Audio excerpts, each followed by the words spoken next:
Suppose you saw a strange man bleeding to death in front of you, and you yourself are in danger. Would you save him? Now, imagine this man is an enemy and could destroy everyone and everything you love. What would you do? Paivepo. A long time ago in a faraway land, a young healer's apprentice, Yemurai, followed drops of blood on an unused path in the forest to find a severely injured young man lying writhing on the ground by the riverside, his face contorted in pain. Her first instinct was to run, to flee back to the healer's grove, to alert everyone that there was a stranger in their midst, for this was the law of the grove, that no outsiders were allowed close to it, and to let the elders know of any strange appearances. But then the man's eyes had pegged with hope when he saw her, and she heard his hollow, raspy voice say, "Help me, save me." And even though she knew how dangerous this was, her healer's instinct had been stirred, and that part of her that had forever wanted to save everyone was roused, and she decided to save him. But her life, everyone's life, would change forever. It was early morning, just after dawn, the day Yemu saw the young man. She had been going to the river for an early morning bath, as she had done every early morning since the day she had arrived at the healer's grove a moon ago. She could not believe it had only been a moon since her arrival, for the things she had seen, the things she had done, would probably last her a lifetime or two. A part of her had woken up every day and asked, "What if I go back home? What if I go back to Zambe?" Because that part knew, understood how difficult each day here was. But then sanity would rein her in, and she would remember that her village had been on the verge of chasing her away for practicing witchcraft, but only through her mother's connections, her mother's conniving, had she found a place to stay here, and she knew that for the meantime she would have to stay until her gift was tamed and she would return to her home a real healer. As she walked to the stream that morning, she tried so hard to push thoughts of Zambe away, but the voices, the noises, the faces were relentless, and eventually she sighed and let them through. It had been a subtle start, and at first everyone had ignored her, the dreamer girl who saw death in her visions. When she had been younger, she would wake up and tell her mother, "I dreamt of Ningi covered in a shroud, with people wailing at her homestead." And less than a week later, the shroud and the wails would come to pass. Then she would dream again and tell her mother, "I dreamt of Nanga's body submerged in water. I saw many people crying by the river." And a week later, Nanga's drowning would be reported, and people would gather by the river to wait for his body to float back, but would never see it again. At first, her mother had let everyone know of her daughter's dreams, and at first, too, people had been fascinated, gathering around her parents' homestead each morning to ask, "What did you dream of today?" And people began to pay just so they could see the dreamer girl and hear of her dreams. But like all uncanny happenings, after one too many dreams, the whispers had started. "It's your family that is eating up all these bodies. Have you seen how all of a sudden the family has begun to flourish? It's them. The child sees your family or knows what your family is up to, and she tries to warn us, but it will be too late." So your parents warned her to stop talking about the dreams, but silencing her did not mean that she did not dream. In fact, the dreams became relentless, and she would dream the same person over and over and over again until the time came to pass. The dreams began to taunt her, and she would struggle to breathe every night, every morning, for she had no outlet. So she had begun seeking the people she would dream of and would follow them on their way to their job jobs or to their homes, staring at them, hoping she would be able to communicate what she saw without saying anything. But soon enough, too, that began to scare people, and whenever anyone saw her, they would run as fast as they could, trying to escape this tale of death. Yet soon enough, too, people grew tired and sought the king of Zambe. Banish her, banish the witch from our midst, do something, or else we will do it ourselves. But the king had looked at the young Yemu, barely 20 reigns old, and he had told the people that no matter what crime a native of Zambe committed, the kingdom would never spit its own into the wild. We will arrest her and place her in the dungeons instead. She can stay there for a reign and perhaps will come out better able to function as one of us. And the king had given her one night with her family to say her goodbyes, and that night had been all the time her mother had needed to orchestrate her escape to the healer's grove. And now here she was, staring at the first cardinal sin of the grove right in the face, a strange man.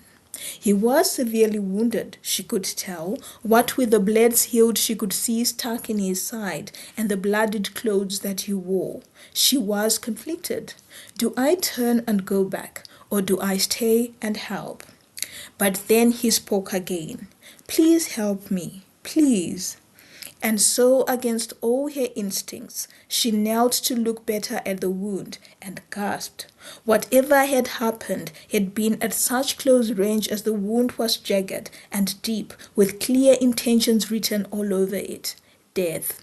Yemu could tell that the only reason the man was still alive was because of the blade still in his side, and that any movement of the blade would further endanger his life. She knew, too, that if nothing was done to save the man, then he would be gone by sunset. So in her mind, she calculated, if she alerted the authorities at the grove, they would spend the whole day debating on what to do with the man, delaying treatments, just so he could pass on his own and without affecting anyone's conscience. The other option was to hide him here, by the river, then go to the grove to look for supplies, then come back to treat him here.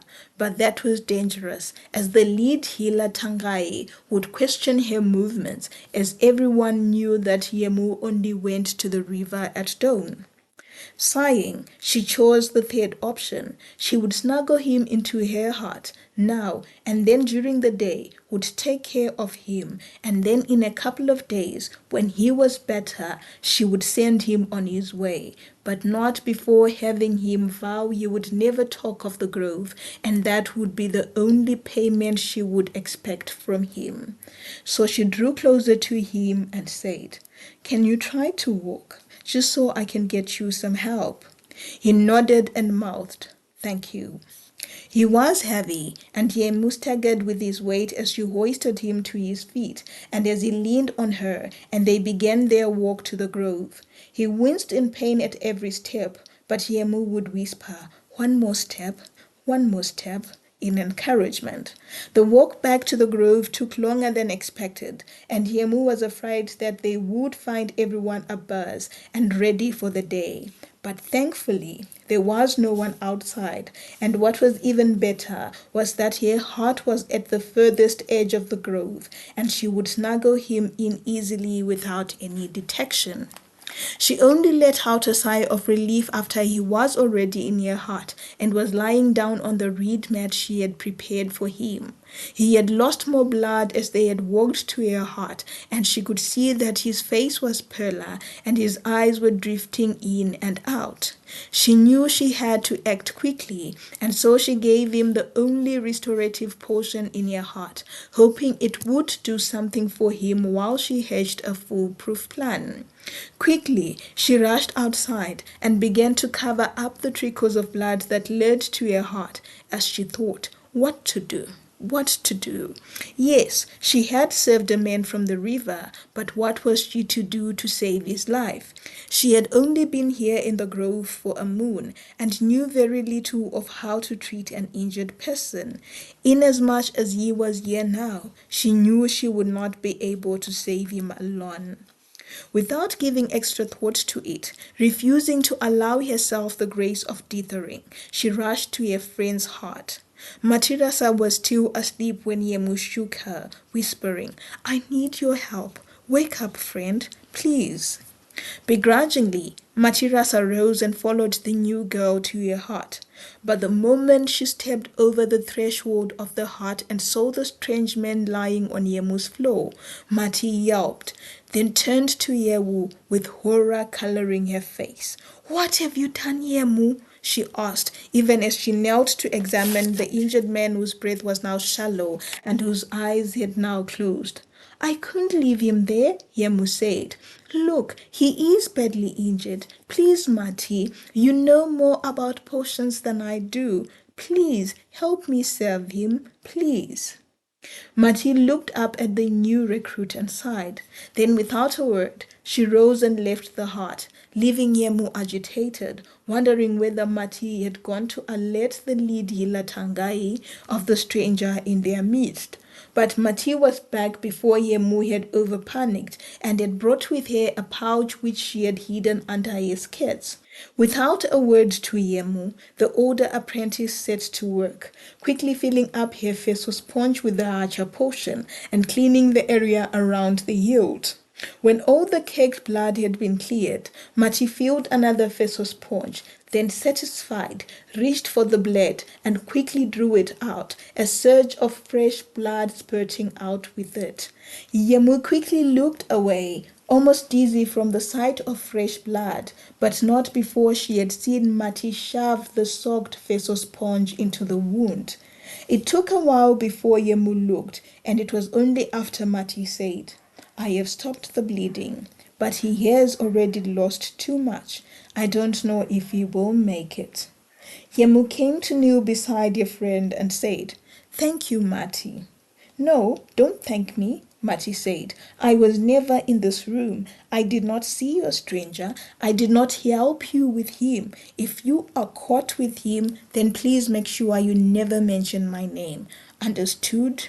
Yemu nodded and watched as Mati packed up her pouch. Then the older apprentice handed Yemu a potion and some sponges. "Continue rubbing this on his wound until it is totally dry. That is, if he lives that long." Then Mati rose and walked to the door. As she opened the door, Yemu softly called out, "Mati," and Mati stopped to look at her. "Why is it we are not allowed to help sick strangers?" Yemu asked. "Are we not the healer's grove? Is our job not to help sick people regardless of where they are from?" Mati opened her mouth, but before a word came out of it, the bell was tolling. It was the beginning of the day in the grove, and everyone had to report to the assembly immediately. So Mati waved goodbye and left. Yemu hastily looked over at her patient who was still breathing shallowly, then prayed a small prayer to the Maker to protect the strange man so he would walk out of here on his own, for ancestors forbid he passed while in her heart. Once outside, she made sure that her door was tightly shut before she ran to the assembly point where the entire Healer's Grove was quickly congregating. She found a seat close to the potion maker Ipai, who smiled at her as she sat down and whispered in her ear, "You look extra beautiful today as always. It is a pity you choose to waste your beauty in this place. Otherwise, if you would allow me, I would take you out of here to my father's homestead, where you will never ever lack anything." Yemu, as always, rolled her eyes at him, then went back to scanning the healers as they all sat. She had left the chair to her right for Mati, but when Mati arrived, looking flustered, she avoided eye contact with Yemu and chose to sit somewhere else. And Yemu knew she had crossed a boundary with her friend. For a while, the group fidgeted, mumbling good mornings to each other while waiting for the elder to arrive. And eventually she did, relying heavily on her good foot to step and the not so good one lightly brushing the earth. She was old, Makoni, yet she spoke with pride of how, as a young woman, she and two of her friends had found this healer's grove and had over the years educated hundreds of young and old healers. But now age had caught up with her, and she spoke often of the day she would go, and she would wonder out loud if they, the student and the healers of the grove, the current custodians of the grove, would be able to take care of it well. And now, as she came to sit by a place in front of the assembly, Yemu could not help but shiver in the warm summer morning as Makoni's eyes met his.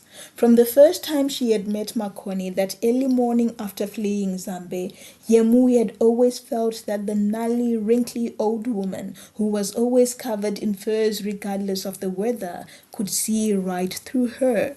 Yemu wondered now if the old woman who was staring right into her eyes could see the secret she, Yemu, was harboring. But then Makoni's eyes found another target, and Yemu realized she had been holding her breath in when she finally breathed out. Then once settled, the woman spoke, her voice thin, wiry, and Yemu knew that if they did not strain their ears, they would never hear what she said. They listened as she spoke her usual story, the need for unity amongst the healers, for their gift was sacred and often misunderstood by communities, the need to protect the grove from outsider influences which could derail the sacredness of the place, and the need to protect all patients who were recommended into the grove and to treat them equally, regardless of their nationality, tribe, or gender. Then she was quiet, and everyone thought she was done, and people began fidgeting to stand. But then her voice, like a song, drifted through the healers again, and everyone sat still. This morning, she sing-songed, the grove had three visitors, three warriors from the kingdom of Zero. They arrived at dawn, looking for a dangerous fugitive prince in their kingdom who had attacked the prince regent in their squabble for power. They say he disappeared towards this direction and he was badly injured. He could have come towards here for help, but they could not find any trace of him. They say he is a menace to society and that he has annihilated everyone on his path to the kingship, and they say he has to be stopped. I, in turn, promise that if we hear of the fugitive prince, then we will alert them. She was quiet as her eyes scanned the crowd of healers before her. Then her eyes came to rest on Yemu again before she asked, "Is there anyone here who might have encountered a stranger close to our land?" People began shaking their heads, with others murmuring, "If we had seen a stranger here, our elder, we would have alerted you." But Yemu did not move, instead sitting so rigidly that she could have been a statue. There was no breath in her being, and her mouth had gone dry. Her palms, her feet, her armpits were all sweating. Fear had gripped her so totally that she had almost lost all consciousness. But then Makoni was speaking again, her eyes still boring Yemu's being, and she said, "That is fine then. I know you are all upstanding leaders, and had you seen anyone, you would have reported. I now hereby dismiss you for the day and for your duties. Healers Grove, we meant what the world cannot see," everyone finished. And the old woman rose and limped away. Yemu was the last to rise, and as she walked away from the assembly point, she found Matthew waiting for her. "Either you tell Makoni of the man in your heart, or I will," she whispered, and walked away. The entire day was a freight festival for Yemu, who alternated between checking on her patients in the infirmary, learning potion making from the potion makers, and checking on her patient in her heart. The patient's condition had hardly changed all day. While he was no longer bleeding, he remained unconscious, and the only sign of life on him that Yemu could see was the shallow rise and fall of his chest. "Wake up," she whispered that night as she tested the young man's temperature with the back of her hand. "Wake up so you can go and meet your fate out of this grove." She found that his temperature was uncharacteristically warm, and she prayed that it was not a fever, as she did not want him passing away in her heart. When she awoke the next morning, she found the young man's temperature had risen too high for her healer comfort. She knew she had no option but to return to Matirasa. "Please give me something for his fever, please, Mati." Mati sighed and handed her a potion. "Apply it to the wound to stop infections," she said, crossing her hands over her breast before asking, "When are you telling Makoni, or should I tell her myself?" Yemu sighed. "I will tell her today," she said, before exiting the door and rushing back to her hut. She knew there was no way that she could tell Makoni that she, Yemu, was harboring a likely fugitive, for she knew very well what Makoni had said to her mother the night the two of them had appeared at Healer's Grove. "My school is full," Makoni had said. "I can't take any more healers, at least for the next 2 rains. You can come back with her then. Then we will have this conversation." But Yemu's mother had been insistent. "Please, my daughter's gift is endangering her. If we keep her for another 2 rains, the community would have stoned her by then. Please, show pity on us." Makoni then nodded. "Only on condition that she obeys the precepts of this kingdom. One silly move, we expel her." So Yemu knew the threat that was on her presence here, and she had no desire to jeopardize that. Yet she had crossed the line. Telling Makoni was similar to expelling herself, to returning to Zambe, to returning to the dungeons. No, she would do no such thing. Her only hope was that the man recuperated quickly, and she sent him on his way. She applied Mati's potion religiously that day, and any moment between her classes she would return to her hut for another dab of the potion, and yet his temperature seemed to be rising, and each time she returned she felt as though he was hotter than before. By the time she returned for the evening, he had begun to sweat, pails upon pails of sweat, and she changed him out of his bloody attire and rolled a sheet of thin fabric on his midriff. She sat by his side all night long, wiping the sweat away with a damp cloth, dabbing Mati's potion on his wound, praying for his life to the Mecca. She just knew he had to leave somehow, and sometime soon, and he had to leave on his feet. She must have fallen asleep sometime during the night, for when she awoke, something was gripping her arm tight. She opened her eyes and looked around for the source of the grip, and found herself staring into the eyes of the injured man who lay on the reed mat beside her. His eyes were open, and they were staring at her, but she could see the delirium in them. "You are awake!" she exclaimed as she scrambled to get closer to him. "Oh, my Mecca, you are awake! How are you feeling?" "Take me home," he said, his eyes moving rapidly as though searching for something, for someone. "Take me home now." And though Yemu would have wanted nothing better, she knew he would be too weak to walk out of her heart. So she told him, "Let me get something for you to eat, just so you get some strength." She stood and tiptoed to the door where she peeped outside, hoping that there was no one at this time of the night, just so she could slip into the kitchen and warm up some soup for the stranger. Seeing no one, she quietly walked towards the center of the compound, her steps stealthy yet quick. She found a soup for Patience simmering by the fire, and she quickly scooped some into the bowl and half ran, half tiptoed to her heart. She only sighed in relief once she was inside her heart and facing the delirious eyes before her. She knew she would have to take him out with his deliriousness. She had done her part and saved him. Whatever happened to him next would be up to the wilderness. But she had only knelt and was trying to prop the man to sit up so she could feed him when the door to her heart opened, and with it blew in a cold draught. She jerked her head and looked up, And there, stepping out of the night into her lamp-lit hut, was Elder Makoni and Ipai the potion maker, standing slightly to her right.